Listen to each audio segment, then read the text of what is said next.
아이디어가 후원하는 고양신문 뉴스체크 시작하겠습니다. 어느덧 7월입니다. 축구로 치면 이제 전반전 끝나고 후반전 시작한 셈인데요. 저희는 하프타임 쉬는 시간 없이 쭉 가도록 하겠습니다. 저는 유경종 기자고요. 네, 이성호 기자입니다. 네, 7월 첫째 주 고양신문 뉴스체크 주요 뉴스 말씀드리겠습니다. 네, 저는 교통 이슈를 정리해봤는데요.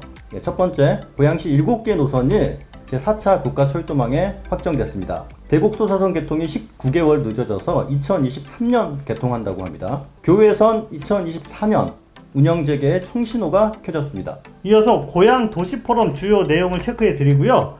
김연아 위원장이 LH 사장에 임명된 소식, 그리고 화제의 책으로 코로나19 걸리면 진짜 안 돼 라는 도발적인 제목의 책을 소개해 드리도록 하겠습니다. 이어서 사진 한 장 뉴스는 고양시 주거복지센터 개소, 일산 동구보건소 신축, 주민 반발, 항공대가 개발한 태양광 무인 항공기가 최장 비행 기록을 경신했다는 소식 등을 전해드리겠습니다. 이번 주는 우리 독자분들이 기다리시는 교통 소식 3개나 됩니다. 첫 번째 소식은 4차 국가철도망이 최종 확정됐다라는 뉴스네요. 네, 지난 4월 공청회에서 이미 이제 윤곽이 발표됐는데요. 그 공청회에서 나온 내용들이 고양시는 모두 반영이 됐습니다. 예, 고양시는 총 7개 노선인데요. 근데 지난번에 이제 이 뉴스 전해드릴 때 노선이 6개다, 아니다 7개다, 요게 약간 혼선이 있었는데, 예. 자, 이 이유가 뭐였죠? 네, 고양시가 처음엔 6개다라고 발표했다가 숨어있는 한 개를 찾았다. 그래서 이제 총 7개라고 다시 발표했는데, 그게 이제 대장 홍대선 때문에 그렇습니다. 부천 대장에서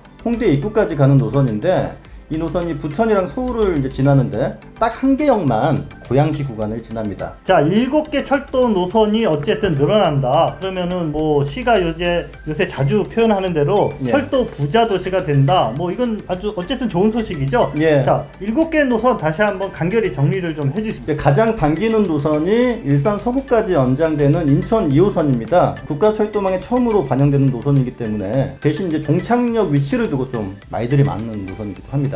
고양선이라고 불리는 고양 은평선, 창릉 신도시 때문에 덕양에 만들어지는 이제 경전철입니다. 서울 세전역에서 갈아타냐 마냐를 두고 이제 서울시랑 고양시가 이제 좀 대립각이 있는 노선입니다. 네. 다음이 이제 일산선입니다. 쉽게 말해 3호선 얘기인데요. 3호선이 파주 금능까지 연장이 됩니다. 이제 이 노선은 가자역이 되냐 마냐, 네. 그것 때문에 좀 이제 갈등이 있죠. 그렇죠. 그리고 신분당선 서북부 연장, 예, 즉 삼송까지 연장도 포함되어 있습니다. 그리고 아까 말씀드린 대장 홍대선인데요. 고양시는 더군약 한 개역만 포함되어 있는 노선입니다. 네, 방금 설명한 5개 노선이 이제 수도권 교통 혼잡 해소 사업이라는 이름으로 이제 선정된 사업이고요. 추가로 검토된 사업이 2개 더 있습니다. 이제 추가 검토 사업인데, 노선을 설명드리면은 조리 금천선입니다. 지금까지 통일노선이라고 불렀는데요. 고양 삼송에서 파주 금천까지. 예, 마지막으로 교유선입니다. 고양시와 의정부를 연결하는 노선인데 현재 이제 철로는 깔려 있는데 운행이 중단된 노선. 예, 다시 재개하겠다는 것이죠. 교외선, 예. 요거는 또 별도로 2024년에 운행 재개한다, 이런 소식이 지난주에 들려왔어요. 네, 맞습니다. 그 기사들을 따로 썼는데요. 최근에 이제 고양시 의회가 교외선 운행 재개에 따른 비용 부담에 대해서 동의안을 통과시켰어요. 그러면 기사 제목처럼 2024년 재개통이 된다, 이게 가능해지는 건가요? 네, 고양시에 따르면은 교외선 운행 재개에 국비가 약 500억 정도가 이제 지원되니까 네. 지자체 예산만 확보하면 되는데 이번에 시의회가 동의했으니까 한결 이제 마음이 가벼워진 것이죠. 네네. 예, 사실 교외선은 양주랑 의정부에 비해서 고양시가 조금 소극적인 면이 있었거든요. 그렇죠. 근데 이번에 고양시 의회가 거기에 동의하면서 고양시도 이제 힘을 얻게 됐습니다. 내년 하반기에는 시설 개량을 추진하고 2024년 하반기에 기차가 다닐 수 있게 하겠다라고 고양시가 말하고 있습니다. 여기서 이 소극적이었다는 표현을 여러분들에게 조금 더 보충 설명해드리면, 이제 고양시는 노선을 변경할 필요가 있다, 요거를 계속 이제 강조를 했던 거잖아요. 예. 그리고 이 노선대로라면은 고양시의 이용률이 떨어지니까 운행 첫 해에 고양시 운영비를 타 지자체가 좀 일부 부담해 달라, 또 이런 요구도 했었어요. 네, 그게 이제 협의가 진행돼서 이루어진 것 같고요. 네네.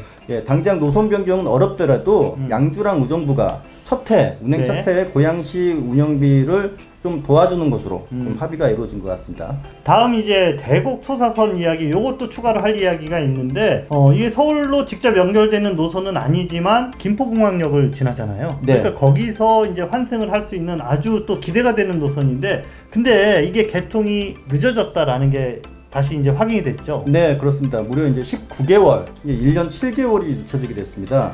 개통 예정일은 2023년 1월입니다. 자, 여러분 기억해 보시면은 이 개통이 늦어질 것 같다라는 소식 저희 고향신문이 가장 먼저 단독으로 보도를 해드렸는데 그동안 이게 확인을 안 해주고 있다가 이제서야 이제 국토부가 실토하고 인정을 한 셈이네요. 네, 작년 9월 이제 제가 대곡 소사선이 미뤄진다라는 것을 기사화했는데 국토부가 공식적으로 얼마나 미뤄진다 계속 말을 못 하고 있었거든요. 네. 근데 지난주 30일 고시를 통해서 확정을 했습니다. 네, 여러분 요 아래쪽에 보시면은 기사 링크가 이렇게 첨부되어 있으니까요. 한번 읽어보시면 이해가 되실 겁니다. 자, 그래도 다시 한번 간단히 설명을 좀 해주시죠. 네, 먼저 지연 이유에 대해서는 과거에 제가 취재했던 내용과 같습니다. 크게 두 가지 이유인데요. 김포공항역의 환승 통로를 설계 변경했다. 그리고 한강 하저 굴착이 생각보다 난공사로 진행되고 있다. 이게 두 번째 이유입니다. 뭐 김포공항에서 한강까지는 문제가 없기 때문에 그 아랫부분 은 미리 개통할 수 있는 것 아니냐라고 물으니까 그럴 가능성이 높다라는 또 답변도 들었습니다. 그러니까 소사역부터 원종역까지 뭐 중간에 부천 종합운동장역이 있는데요. 내년 상반기에는 먼저 개통을 할 수 있다. 이렇게 말했습니다. 이제 이 소식은 고양시와는 상관없고 부천에서 반기는 뉴스긴 하죠. 자, 고양시 구간은 대곡이 아니라 이제 일산역까지 조금 더 연장되게 됐는데 최근 파주시는 이왕이면 이거 운전까지 좀 추가로 연장해 달라고 요구하고 있는데 요거는 어떻게 될 것 같습니까? 네, 이제 그 가능성에 대해서도 물어봤어요. 대곡 소사선이 파주까지 연장되게 되면은 고양시 구간에서는 이제 일산역하고 파주 사이에 탄현역이 있으니까 탄현역 근처에 사시는 분들한테 이제 혜택이 돌아갈 수 있겠죠. 국토부 관계자 파주시에서 세부 계획을 수립 중인 것으로 안다. 협의가 오면 그때 검토할 사안이지. 이제 개통이 늦어지기 때문에 파주 연장 가능성이 높아졌다라고 말할 수는 없다. 파주 연장은 개통 지연과 무관하게 협의가 진행될 것이다. 이렇게 설명을 하고 있습니다. 고양시가 주최하는 2021 고양 도시 포럼이 지난주에 열렸습니다. 자, 고양 도시 포럼 이게 뭐냐? 도시가 커지면은 이제 다양한 문제점 또는 의제들이 나오게 되는데 이와 관련해서 국내 외의 석학들을 좀 모시고 의견도 듣고 또 고양시가 나아가야 할 방향을 설정하는 이제 이런 행사다. 이렇게 이해하시면 될 것 같습니다. 올해 포럼은 3개 분야로 진행됐죠? 네, 그렇습니다. 올해 3개 분야 뭔지 한번 들어보시면요. 평생학습, 도시재생, 그리고 환경. 고양시가 올해는 글로벌 평생학습 도시로 좀 의욕적으로 추진하고 있는 것 같은데 평생학습 분야에서는 어떤 얘기가 나왔습니까? 네, 평생학습이라는 게 이제 앞으로는 그 오프라인보다는 이제 디지털 방식으로 이게 진행될 가능성이 높다. 그런 추세이기 때문에 여기서 이제 이 디지털 방식에 익숙하지 않은 그런 시민들의 디지털 불평등 격차를 좀 해소하는 일에 중점을 둬야 된다. 이런 좀 제안이 나왔고요. 또 하나는 그 평생학습은 이게 학습을 진행하고 끝나는 게 아니라 사후에 모니터링도 계속하고 또 지속적인 그 성과 관리가 아주 중요하다. 이런 점이 지적이 됐습니다. 왜냐면은 이게 뭐 평생학습이 교양 강좌나 아니면 뭐 취미활동 여기에 머무르는 것이 아니라 실질적으로 이 사회에서 그 인정을 받고 또 일자리로 연결되고 이런 게 중요하기 때문이다라는 거죠. 도시재생 분야도 있었는데 도시재생도 관심이 많은 분야죠. 그렇죠. 고양시는 지금 현재 5개 뉴딜 사업에 선정되는 등 이 도시재생을 그 핵심 시정 목표 중에 하나로 이렇게 추진하고 있잖아요. 네, 이번 포럼에서는 그 먼저 현재 고양시에서 진행되고 있는 도시재생 사업의 성과 또는 향후 과제 등이 이렇게 한번 중간 정리가 됐습니다. 그리고 또 하나는 이제 점점 도시의 역동성이 이렇게 심해지기 때문에 여기에 적응하기 위해서는 적응형 도시 개입이라는 이런 새로운 개념이 도입이 됐습니다. 발음하기도 힘드신 것 같아요. 네, 그러네요. 적응형 도시개입. 처음 들어보는 말인데 이게 무슨 뜻이에요? 하나의 건물이 고정된 하나의 용도만 갖는 게 아니라 그때그때 상황의 변화에 적응해서 새로운 용도 또는 새로운 변경이 가능하도록 그렇게 디자인을 하고 그걸 이제 시에서 좀 개입해야 된다. 뭐 이런 개념인 거죠. 네, 도시재생은 뭐 주민 참여가 관건이니까 그게 가장 중요할 것 같습니다. 네, 마지막으로 환경 세션 어떤 내용이 다루졌습니까? 환경 관련해서는 고양시가 지금 COP28 그러니까 유엔 기후 변화 협약 당사국 회의를 고양시에서 유치하려고 지금 이렇게 노력을 하고 있잖아요. 그래서 관련해서 이번 포럼에서는 2개의 주제가 다뤄졌습니다. 첫 번째는 우리보다 먼저 그 COP 회의를 주최하게 되는 그 영국의 탄소 절감 사례가 아주 흥미있게 이렇게 좀 소개가 됐고요. 그 올해 람사르 습지로 등재된 장항 습지 앞으로 과연 어떻게 효과적으로 관리하고 활용할 것이냐 뭐 이런 의제들이 다뤄졌습니다. 네, 고양 도시 포럼의 주요 내용들은 고양신문 1면과 3면에 좀 비중 있게 특집 기사로 다뤘으니까 읽어보시면 좋을 것 같습니다. 국민의힘 김현아 당협위원장, 지난 총선에서 일산 서구에 출마했었죠. 네. 이분이 그 오세훈 서울시장과 한 배를 타게 됐다라는 소식이 바로 어제 들려왔습니다. 네, 오세훈 서울시장이 김연아 전 국회의원을 SH 사장에 예정했다고 합니다. 네, SH 그러면은 서울주택도시공사. 네. 다시 말해서 오세훈 시장이 추진하는 어떤 주거정책, 주택정책의 핵심을 담당하게 되는 그런 자리네요. 네, 아무래도 이제 김연아 위원장은 뭐 대단히 현 정부의 비판적인 시각을 갖고 있지 않겠습니까? 네. 뭐 서울시 주택 정책을 책임지게 되면은 앞으로 정부와 부딪히는 일이 많을 것 같습니다. 뭐 오세훈 시장의 도시개발 또 부동산 정책에 현 정부가 각을 세우는 상황에서 김연아 전 국회의원이 SH 사장으로 등판하게 되면은 한층 이제 오세훈 시장 입장에서는 정책을 실현시키는데 수월한 면이 있을 것 같아요. 자, 맞습니다. 이번 인사로 이제 그 부동산 정책에 대한 여와 야의 힘겨루기가 무대를 서울시로 옮겨서 이렇게 네. 펼쳐질 그럴 가능성이 좀 생겼다. 이렇게 봐도 되겠네요. 네, 그렇습니다. 지난 총선 이후에 이제 국민의힘 후보자들이 모두 낙선하고 대부분 당협위원장 자리를 떠났거든요. 네. 유일하게 지금까지 지키고 있는 분이 이제 김연아 전 국회의원입니다. 일산 서구가 지역구인데 지역에서는 이제 부동산 전문가라는 이미지를 부각시키면서 3기 신도시 반대 투쟁에서 앞장섰거든요. 그러면서 지역민들과 교감도 많이 했고요. 당장 내년 지방선거에서 국민의힘 시장 후보로 김연아만한 인물이 없다. 이제 그쪽 진영에서는 그렇게 많이 이제 얘기가 나왔어요. 네. 근데 이번 SH 인사이동을 통해서 내년 시장 선거는 나올 가능성이 굉장히 적어졌다. 이번에 SH 사장으로 가면서 고양시장보다는 3년 후에 다시 국회의원에 도전할 가능성이 높아졌다. 뭐 이렇게 볼 수 있겠네요. 네, 좋습니다. 내년 일정을 보면은 대선이 3월이고요. 네. 그다음에 지방선거가 6월 연달아 치러집니다. 제가 김연아 위원장 측에 이제 방금 전화를 해봤는데 네.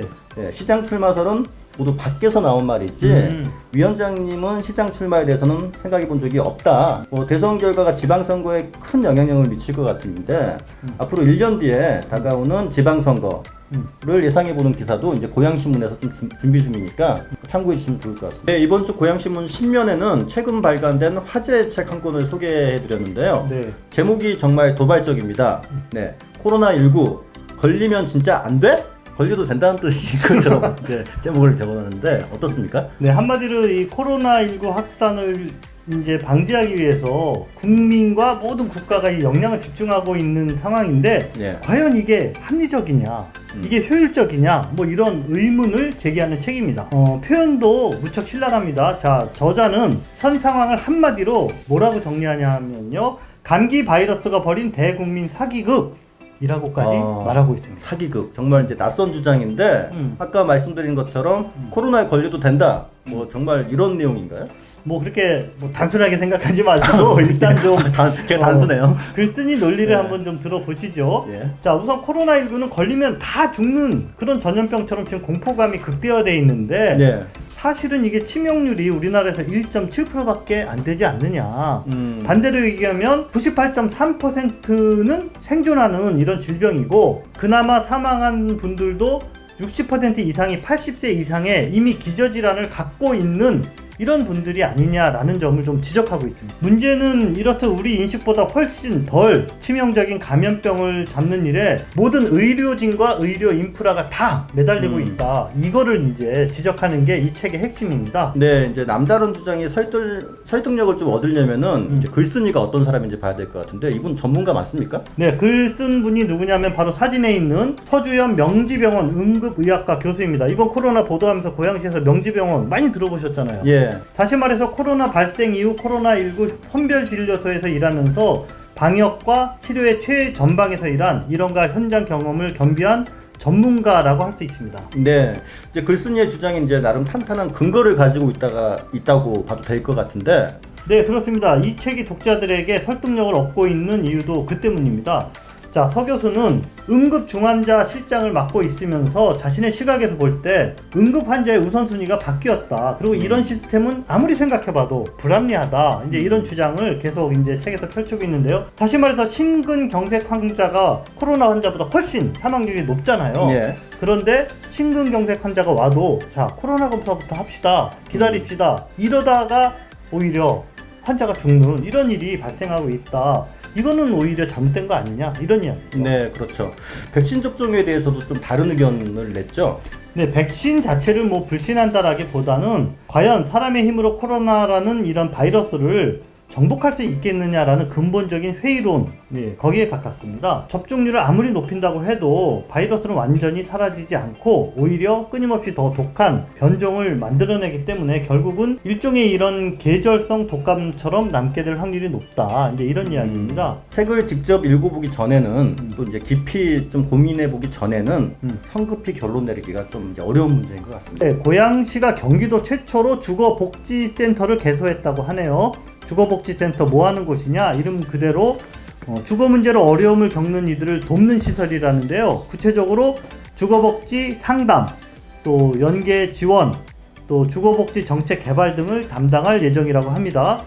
이거 센터가 제 역할을 하려면 적극적으로 주거 취약 계층을 찾는 일, 네, 요거를 먼저 좀 해야 되지 않을까 생각이 드네요. 일산 동구보건소가 독자적인 건물 마련하기 위해서 백석동 안산공원 부지에 공사를 시작했는데요. 뒤늦게 이웃 주민들의 거센 반발에 부딪혔습니다. 일산 신도시 조성과 함께 만들어진 30년 된 녹지를 훼손하는 게 이게 부당하고, 그리고 소음, 비산먼지, 싱크홀 우려로 주민들의 피해가 크다라는 주장입니다. 이에 대해서 고양시는 일산 동구 보건소 신축은 꼭 필요한 상황이고 또 사전에 주민들에게 설명회 등도 절차적으로 다 했다라는 해명을 하고 있는데요. 주민들과의 소통을 과연 제대로 했는지 지적을 피하기가 어려울 것 같습니다.